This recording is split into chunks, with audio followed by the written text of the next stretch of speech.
বাড়বে এবং ওখানে পুঁজ আসা এগুলো শুরু হয়ে যেতে পারে।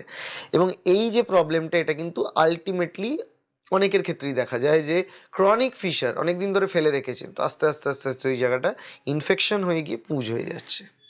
তো এই সমস্যাটা কিন্তু ফিশারের ক্ষেত্রে একটা সাংঘাতিক সমস্যা।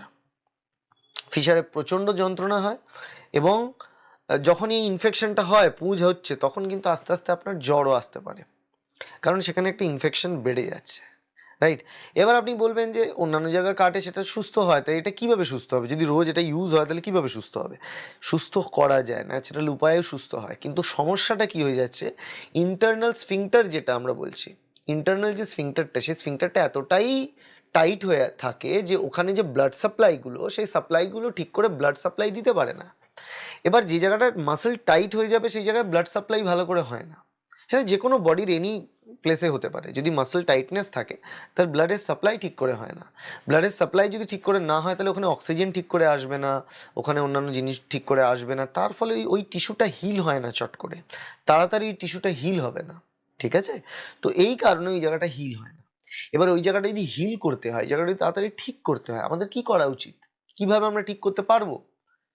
তো আপনি বলবেন যে এই জায়গাটা টাইট হয়ে আছে, ওটাকে রিল্যাক্স করে দিন। এই জায়গাটা রিল্যাক্স হয়ে গেলেই তো আস্তে আস্তে ব্লাড সাপ্লাইটা ঠিকঠাক যাবে, হিল হবে। এখন হিল করার জন্য, ব্লাড সাপ্লাই বাড়ানোর জন্য একটু এক্সারসাইজ দরকার, হাঁটা চলা এগুলো। অনেকে ভাবেন ফিশারের যন্ত্রণা করছে আমি বসেই থাকি একটা জায়গায়, একদম না। আপনাকে হাঁটাচলা করতে হবে, রেগুলার এক্সারসাইজ করতে হবে, যাতে করে ব্লাড ফ্লো, ওই জায়গায় ব্লাড ফ্লোটা ঠিক করে পৌঁছয়। এবং ওই টিস্যুটাকে রিল্যাক্স করতে হবে, ওই ইন্টারনাল স্ফিংটারটাকে, যে মাসলটা আছে স্ফিংটার, ওইটাকে রিল্যাক্স করতে হবে। ওটার রিল্যাক্সেশন নিয়েই পুরো গল্প, পুরো খেলাটাই হচ্ছে ওটা রিল্যাক্সেশন কিভাবে হয় সেই ব্যাপারটা নিয়ে, ঠিক আছে? কিভাবে এই ইন্টারনাল অ্যানাল স্ফিংটারকে রিল্যাক্স করা যায়, কারণ রিল্যাক্স যদি আমরা করতে পারি তাহলে কিন্তু সেটা মানে আমরা ওটাকে ট্রিটমেন্ট করে ফেললাম। ওটা রিল্যাক্স করার দুটো পদ্ধতি আছে, তিনটে পদ্ধতি আছে, তিনটে পদ্ধতি আমি আপনাদের, চারটে পদ্ধতি বলবো, সরি, চারটে পদ্ধতি আমি আপনাদের বলবো। চারটে পদ্ধতি আমার ক্লিনিকে করা হয়। একটা পদ্ধতি আপনি ঘরেই করতে পারবেন, এবং আমি গ্যারেন্টি দিয়ে বলছি যে পদ্ধতিটা প্রথম এবং সব থেকে সহজ পদ্ধতি, যেটা আপনি সবাই ঘরে নিজেরা করতে পারবেন, সেটাই কিন্তু পেইন রিলিফ 80%। লিখে নিন, 80% of the pain relief, immediate pain relief আপনার হবে। সেটা শুধুমাত্র ঘরেই করা যায়, কোনো খরচা লাগে না করতে।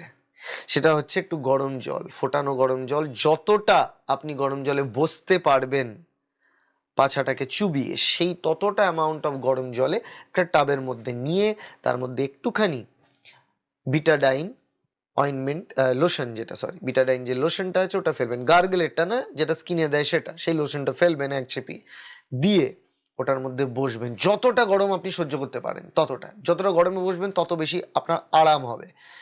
প্রত্যেকবার পটি করার পর ভালো করে ধুয়ে জায়গাটা, তারপরে ওই জলটার মধ্যে বসবেন 5 থেকে 10 মিনিট, এরকম দিনে 2বার থেকে 3বার, ম্যাক্স টু ম্যাক্স 2বারই যথেষ্ট। আপনি করুন। বিশেষ করে রাত্রিবেলা যখন শুতে যাবেন তার আগে একবার অবশ্যই করবেন।